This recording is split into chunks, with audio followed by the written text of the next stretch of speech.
kabajamoota daawwattoota keenya qophii keenya ilillee shawwatii walitti deebineerra keessummaa keenya Habtaamuu Lamuu wajjin turtii goonee turre har'a kutaa lammaffaasaa isinii qabannee dhufneerra nu waliin tura.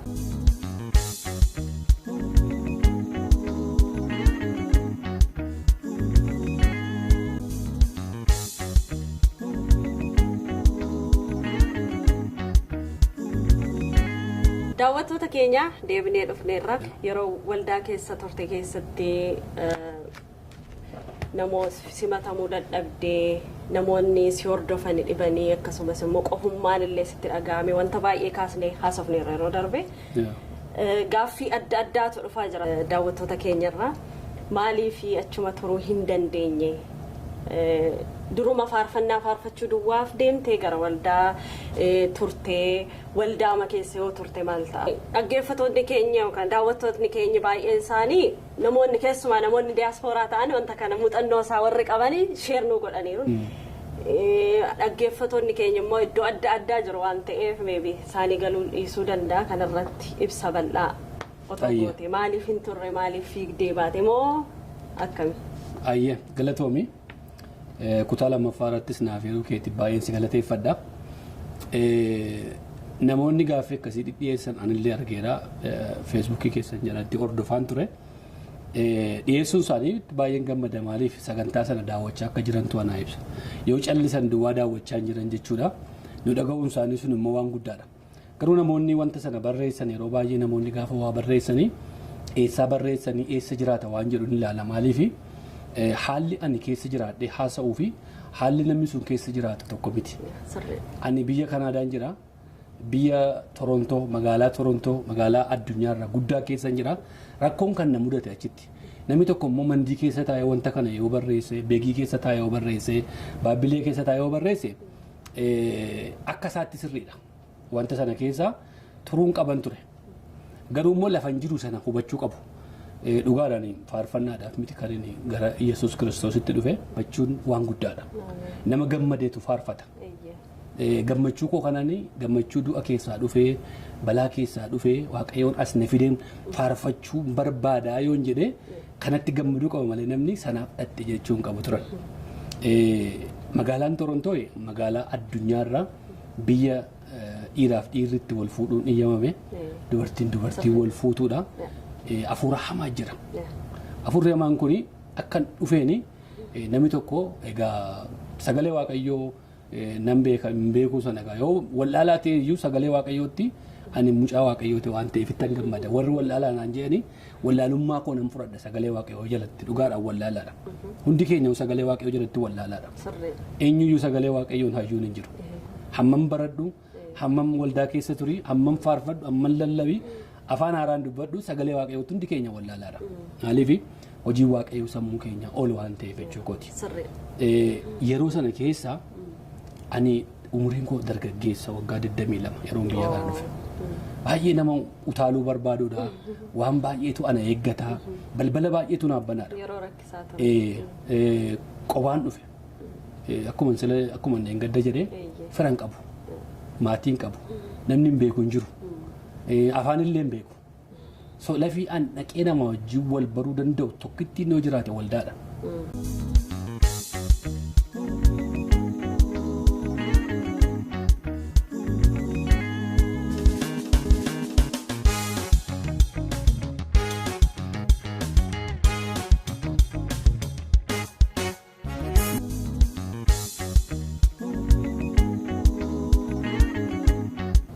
Malee sagalee waltajjii irraa faarfachuu fedhii isaa sana godhadheen achi dhaqee toon taane akkuma dhufeeni lallabaan taa'aa jedheen gaafadhu gaa.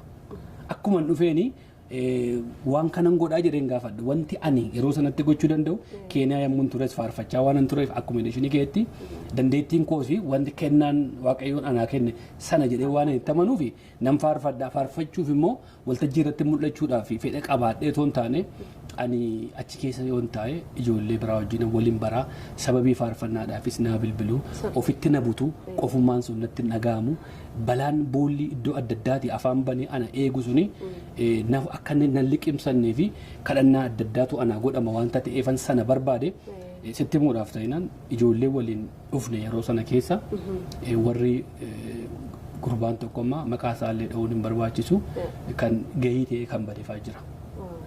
Akkasumas immoo nama maraatee hoomlesii ta'eefaa jira. Ijoollee waliin dhumne keessaa jechuudha. Namni isaan barbaades hin jiru. Namni isaan barbaade hin jiru. Haara lakkisaadha. Ana immoo Keeniyaadhuma gaafan ture luba bal'inaatu waldaa keessatti naa kadhatanii nan beekan.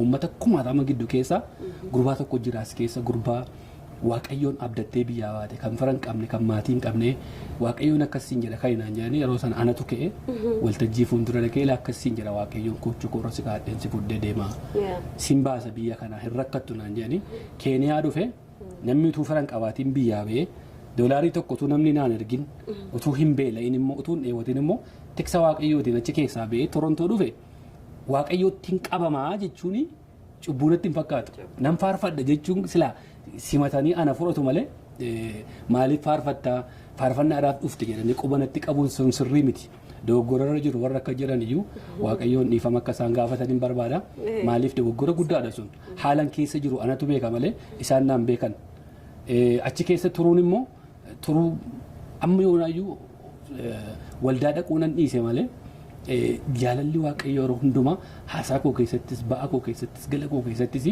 sodaan waaqayyoo na keessa jira. Waaqayyoon nan kabaja. Asituu ana dirqee miti asitti kan inni waa'ee waaqayyoo haasa'u.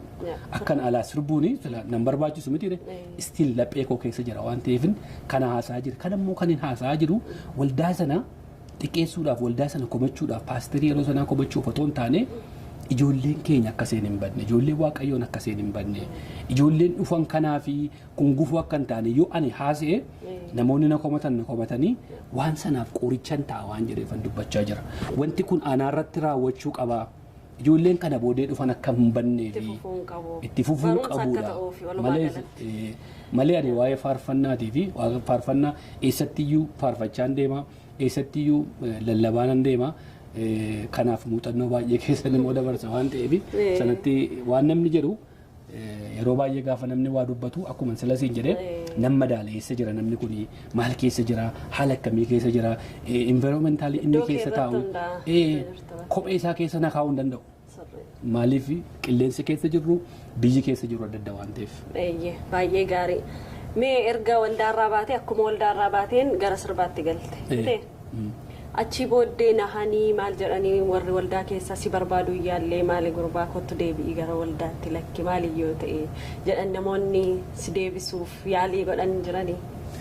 Namoonni akkuma kisiitiin nattaasaa malee sirbituu mootummaa qayoon dhaaltu deebii kan jedhu malee kan akka inti dhaalti nattaasa'u dhugaa hin agarre dhugaadha immoo ergiin achi sirba jalqabe immoo ergan magaalaa amma ture Grand Prix keessan ture waan ta'eef achis waldaan hin turre waan ta'eef egaa al tokkitti immoo gaafa sirba waltajjii irra baate cubbamaadha cubbamaatti akka bittaasa'u cubbamaa gatanii jiru waan ta'eef cubbamaatti naasa'an isaan warri qulqulluudha namooti keenya baay'een qulqulluu waan ta'aniif warra akka keenyaa kan hin tuffatu gannatas hin gallu nuti maaliif qulfiin isaan harka jira waan ta'eef. Qulfiin illee waaqayyo harka jira nama harka hin jiru akkasitti namni yaaduu jiraate sirrii miti.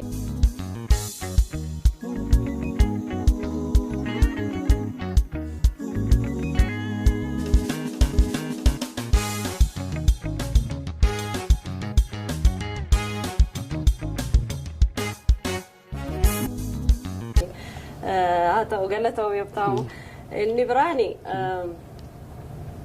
hiriyoota kee akkuma duranuu himteeyyuu hiriyoonni kee baay'een si wajjiniin kan dhufan akkasuma wanti wal fakkaataa isaanirratti gahee isaanirraan gahee waldaa dhiisanii bahanii kufanii inni kaan akkuma itti gahee ta'e inni kaan hoomlasiillee kan ta'e kan maraatellee akka jiru. Anis akkasuma karaa keessa namoonni naquun namanillee jiru waan baay'ee odeeffadhee jira. Ati garuu stiil waaqayyoon hin amanatta jaalli waaqayyo si keessa jira duubatti hin deebine ammayyuu konneekshinii kee akkumatti hubadde akka nutti himteetti yoo ta'e otoo gumgummii addaa waaqayyo irratti maali waaqayyo jechuun kana edaa maalumaaf hin amanee maalii jettee otoo gumgumtee achumaan baddeetta ta'e lubbuu kee kanaaf eenyutti gaafatama itti yaadda? Waaqayyo ani jalqabuma iyyuu waaqayyo inni ofitti na waame akka inni nan balleessine nan beeka. Maaliif temporary na waamne haala yeroodhaa fi cubbuu keessatti kufuu dandeessa rakkoo adda addaa hojjechuu dandeessa malee akka hin banne ammoo akkasumatti namana Keeniyaa gaafa turre akkomodeeshinii keessa hin baatu gaafa jira akkomodeeshinii jechuun namoota keezii ciccimoo qaban qofaatti nu kaa'aa turanii hin baatu gaafa jira namni baay'een hin bo'a. Ani guyyaa tokko hin bo'u gammadaa kootu deema maaliifi waaqayyoon nan gatu jedha waaqayyoon bakkeetti nan gatu harka diinaattis dabarsee nan kennu waan hin jedhee amantaa qabuu fi gara fuula duraatti illee akkuma kanattiin amananii maaliifi isa nama jechuun namni maal ilaala isheedhuma waltajjiirra ani dhaqee sirba tokko sirba lama amma fakkeenyaa fi waggaa 5 ergiin sirbeen beeku jechuun waltajjiirratti yeroo Hacaaluun du'e waa'ee Hacaaluu sirbine malee garuu namni akkuma bakka sirbituuni akka yeroo hundumaadhuma waan hin taane hojjechaa ooluu yakka cubbuu hojjechaa oolumatti fudhatanii haasa'u wantooti amma haasa'aa jirru kuni waggaa almost waggaa 20 keessa haasa'aa jirra waggaa 20 kana dudduubatti yoo deebistu har'a namni keenya baay'ee jira. Nama afaan Oromoo waliin haasoftu iyyuu hin qabdu yommuu sana keessa namni keenya waan baay'een hin jirreef jechuudha. Yeroo har'a wanta kana haasofnu namoota har'a Torontoo jiraniif yookaan Kanaadaa kana keessa jiraatanii fi Minisootaa jiraatanii fi isnating maaliif nama baay'ee gidduu jiru. Dudduubatti deebistee gaafa ilaaltu garuu waggaa 20 waggaa 19 irra nama keenyatu hin jiru. Kanaaf eenyuun iyyuu lubbuu kootiif yoon bade itti gaafatama waan jedhu hin qabu maaliif lubbuun koo harka waaqayyoo jirti kan fayyisuus isaa yoon immoo ofii kootii kufees waaqayyoon garuu kufaatii kootitti nan dhiisu kunuma na kaasa waan jedhuun amantaa qaba. Amma immoo magaala kana waldaa afaan Oromoo baay'eetu jira. Filannoo baay'ee illee qabda. Akkam deemuu yaadaa jirta moo deemteetta moo meeyonaa maal yaadaa jirta? Erga nama dhufee waggaa 3 keessatti guyyaa tokkotti hin naqee guyyaa tokkotti sana kan naqeen churchii adda addaatu banamee jira waan jiraniif inni qodeenisa maaliif hin baay'ate irratti ani hunda Oromoo biratti Oromoon hundumtuun anaaf Oromoodha kaabarraa dhufu kibbarraa dhufu baharraa dhufu eessarraa yoo dhufu kiristaanni kiristaanuma amma Yesuus Kiristoositti amanatti anaaf tokkuma garuu waldaan kun gaafa gootiidhaan nama 5 ciccitanii deemanii na jibbisiisan maaliif waan dhiifama naa godha waan sadarkaa isaanii wajjin hin deemne namni fayyee tokkummaadhaan wajjin hin jiraata malee gootiidhaan paastarii taate yoo dhufte nama tokko hojii yoo wal dhabanii aariidhaan nama 5 fudhatee achi keessaa ba'ee iddoo bira dhaqa achi beemmoo sun immoo achi keessaa iddoo biraa dhaqa. Maanni kun waan hin jaalladhu waan akkasii waan hin jaallannee fi haga churchiin Oromoo tokko taatutti naquudhee dhiiseenanii kan faranjiin naqa ijoollee koos fuudhee churchiin asii irraan gadee kanarra jira kana seenaa albartii kanarra churchii faranjiin naqa. Inni guddaan waldaa deemuu kan barbaadamu. Waaqeffadhee deema warra gootiidhaan deemu kana bira eenyu bira dhaqeen anaaf hundumaan tokko eenyutu fooni eenyu golta. Hojjetatee dhiistee ammas biizinesiin qabu irratti churchii adda addaa irraan dhufu kanuma kana bashaayyuu kottuu naan jedhu waraqaa isaaniif haa kennu naaf hin naqu sanas isaanis akkuma kana keessatti immoo Oromoo irraa iyyuu baay'ee nama jibbisiisa. Uummati keenya rakkoo keessa jira. Uummati keenya ajjeefamaa jira. Uummati keenya hidhamaa jira. Asiin gadi baatee godoo churchii ijaarrattee nama 5 silaa nama 20-30 keessatti kan lallabdu faarfataan beekamaan tokko nama 10 taa'ee faarfata. Salphina guddaadha kun. Kanaaf inni achi keessan na godheen dhiisee jechuudha.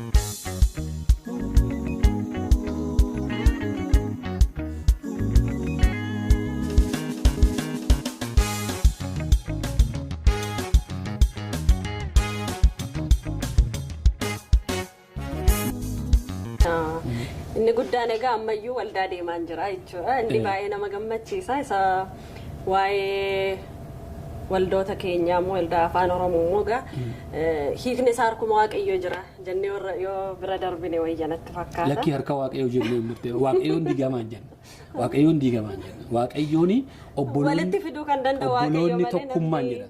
Obboloonni tokkummaan yoo kadhatanii gaariidha jedhanii macaafa qulqulluun beeku sirra. Kana namatu fidate maaliif daltaa dhuunfaa ofiitii fi waan harcaatuudhaaf dhiifama naaf godhanii garuu waan harcaatuudhaaf nama 5 nama 5 fudhatee guruupii tokko fudhatee olii gadi warri deddeemu kuni ergama seexanaati malee ergama Waaqayyoo miti. Waaqayyoon yoo si dibes Waaqayyoo yoo si kaasees uummatuma kee gidduutti maali qeessota gurguddaa agartu akka qeessa bal'inaa fa'a. Umurii isaanii guutuu waldaadhuma tokko keessa jiru. Isaanii waldaa mummuranii garee gareedhaan of ijaaranii agarreen beeknu qaba. Anjabana isaanii keessan ture waanta ta'eef warra ammaa kana badaan beeku. Walumaa galatti dhaamsi kee walitti deebi'aa tokko ta'a. Iddoo tokkotti waaqeffannaa hundumti keenya wanta jedhuun. Akkasi waliin bareedna. Namoota mudannoo wal fakkaataa qaban akkuma silan sitti hime namoota baay'ee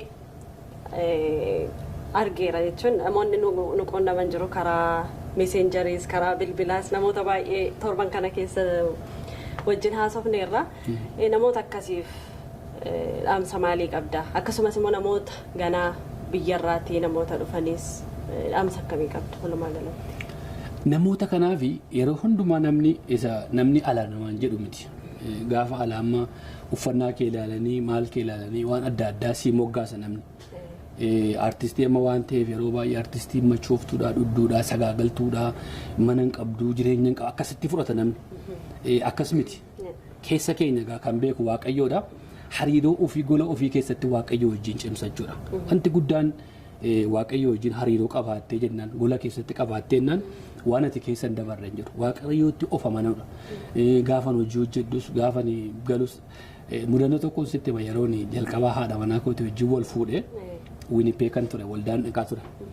Innaan haadha manaa kooti wajjin wal hin beeknu gaafan fiduu egaa akka sagalee Waaqayyootti utuu aniif isheen kadhannaan nuuf hin godhamin haadha manaaf abbaa manaa ta'anii mana tokko keessa gallee siree tokko irra ciisuudhaan waldaan kadhadhe nu eebbisaa jedhee. Innaan waldaan hin didan. Maali jennaan torban lamaa fi barsiisuu qabnan an jiran. Torban lama haadha manaa koo as fideen ani irraa qofaa ta'an jedheen. Waggaa meeqa see hawaa ture. Hin ta'u akka sagalee Waaqayyootti torban lama dhuftee taa'uu qabdii naan jedhan. Cheerchii faranjii tokko dhaqeen nama Oromootu lallabaa achi. Akkas naan jedhan waldaan keenya innaan habtaamu naan jedhan jabana dhiiraaf dhiirri wal fuudhu dubartiif dubartiin wal fuutu keessa akka sagalee Waaqayyootti wal nufuusisaa jennaan amma isin eebbisaa naan jedhan. Wal jaallattee hin tumiti isin biyyarraan fidadhe miti tun hin jaallanne waggaa sadiin eegeen jedheen. Guyyaadhuma eerpoortii irraa dhannee fuunee Isaayyaas Bulii jedhama mana isaatti affeeramne achitti paasteriin kun dhufee nu eebbisanii akka sagalee Waaqayyootti jilbeenfannee caafa qulqulluutti manii wal fudhannee gallee eebbifamnee irraa waggaa 15 mataa dhukkubbii tokko malee waliin jirra. Bultii Waaqayyoon eebbise kana caalaa mee maaltu jira? Isee guyyaa tokko utuu walitti naarin utuu walitti hin mufatin ilmaan lama horree haadha manaa kootii wajjin jiraachaa jirra. Kanagaan hariiroo dhossaadhaan Waaqayyo wajjin qabnutu kan hundumaa godha waan ta'eef namoonni haaraa dhuftanii eenyu caalaa hariiroo keessan Waaqayyo wajjin cimsadhaan jedha. Waan namni alaa jedhu otoo hin taane waan isin Waaqayyo wajjin qabdanidha. Keessa keessan onneen kee qulqulluu ta'e onneen kee gaarii ta'e jennaan gaariitti hin baane hin jiru. Ayyallaatti keessan dabarre hin jiru waan hundumaa keessa ba'uu dandeenya. Yoo garuu akkasumattiin akka xobbee waan namni al tokkicha immooshinaalii nu barreessu nuun jedhuun nu arrabsan kanaan hamileen keenya kufatee gola keessaa iyyuu hin baanu. Kanaaf Waaqayyo wajjin cimsachuu, Waaqayyo wajjin jabeeffachuu, eenyu caalaa Waaqayyoon sodaachuudha. Waaqayyo wajjin jiraachuudha. Waaqayyoof jilbeenfachuudha. Waaqayyoon faarfachaa deemuudha. Nam faarfadhe yeroo baay'ee yeroon karaa deemus yeroon ba'us. Mee faarfannaa baay'ee akka jaallattu beekaa? Faarfannaa baay'ee jaallattu keessaa tokko mee nu faarfadhu asumaan. Naana mana gooftaa akkaan hin baanne bineensicha hamaan akkaan hin nyaatamne cakkaa guddaa keessa qofaa koommuun deemu ati na wajjin garaan gorrafamu. Kana nan jaalladha. Ulfaadhu. Dhumarratti sagantaa keenya gara dhumaa finneerra dhaamsa waliigalaa waan dabarsuu barbaaddu yoo jiraate carraasaa sumaaf hin kenna wanta irratti dubbachuu barbaaddu yoo jiraate. Hayyee faarfannaatti abbaa manaa keetta naa himii isaa wajjin reemiksii tokkoon goona. Kabiraa immoo yeroo baay'ee keessumattiyyuu amantoota amma jechuun sagantaa keegaa kan hordofan naannoo amantootaa biraa jechuun afaan Oromootiin hundumaa hordofaa. Yeroo baay'ee gaatiif abbaan manaan keessa sagantaadhuma waldaa irratti waan dhiyeessitanii fi keessumatti warra sooshaal miidiyaa irra jiranii fannoo Yesuus Kiristoosii piroovaayidii irra godhatanii maqaa jechuun wangeela keessaa bakka tokko barreeffamee waan piroovaayidii irra jiru fakkaawwattanii waan hin taane warra hojjetan warra nama arrabsan warra nama xiqqeessanii ofii isaanii duwwaa otoo hin taane waaqayyoon akka xiqqeessaa jiran akka baran hin barbaada maaliif namni nama arrabsu nama gaddeebi'aadha seexana. Footoo seexanaa fa'aa achirra kaawwadhaa nama arrabsaa malee waa'ee macaafa qulqulluu fa'aa waa'ee fannoo fa'aa achirra kaa'atanii nama xiqqeessuu nama arrabsuun sun nan qaanfadhani baay'ee namoota akkasii kana yommuu argu ergaan koo kun akka qabu warra amantaa musliimaanis kanuma jira quraana achirra kaa'atanii warri nama arrabsanii maaliif waaqayyoodhuma karaa fedheen iyyuu waaqeffannuu karaa musliimaas karaa peentees karaa ortodoksii haa ta'u iyyuu malee maqaa waaqayyoo tokkoof sagalee waaqayyoo tokko piroofaayiliirra kaawwatte jecha namarraan eeganne jecha gadi bu'aa. Akkasii gaafa gootanii waaqatti amantan sana dhugumaan yoo amantan taatan sana xiqqeessaa jirtu waan ta'eef waan akkasiirraa akka adabattanii akka of qusattan jechuudha. Adabattanii illee eekamsa kan fakkaannee fi yeroo immoo nama komachuu kaatanii nama qeequu kaatanii nama waa jechuun ni kaatanii dura maaliif jedhee akkamitti jedhee eessa jira akkamiin jira waan jedhu keessa dura ilaala waanuma dhufee fi sagalee waaqayyoo siin galle. Maaluudhaaf deemta jechuun jechoota akkasii kuni hamilee namadhaa yoo akka namaatti taane garuu abtaamuun immoo namummaa sanarra darbeen jira hafuurri waaqayyoo na cimsee na utubee jira waanta ta'eefanii waan akkasitti badaan dhiphadhu maaliif barumsa baay'een argadhe jireenya biyya lafaa kana keessatti siyaasa keessattis maal keessattis waan baay'ee waan argadhee fi namoota garuu hin bishaanne dha'uu danda'a kuffisuu danda'a doggorsuu danda'a manatti galchuu danda'a waan ta'eef waan akkasiirraa of qusannu jechuudhaa fi sagantaa kanas waan nu daawwattan ati abbaan manaan keessatti argamtanii geeffiif deebii waan nagootaniif baay'ee galatooma. Daawwattoota keenya immoo sabiskiraayipii gajjallaa kanaatti bu'aafi. Akka hin daganne daawwattoota keenya abtaamuu guddaa galatoomii yeroo kennuuf laattee istuudiyoo keetti nutis argamne qophii keenya fi yeroo nu laattee nu wajjiniin turuu keef guddaa si galateeffannaa. Daawwattoota keenya qophii keenya har'aa kanumaan xumurreerra torban qophii gara biraatiin wal argina nagaan tura.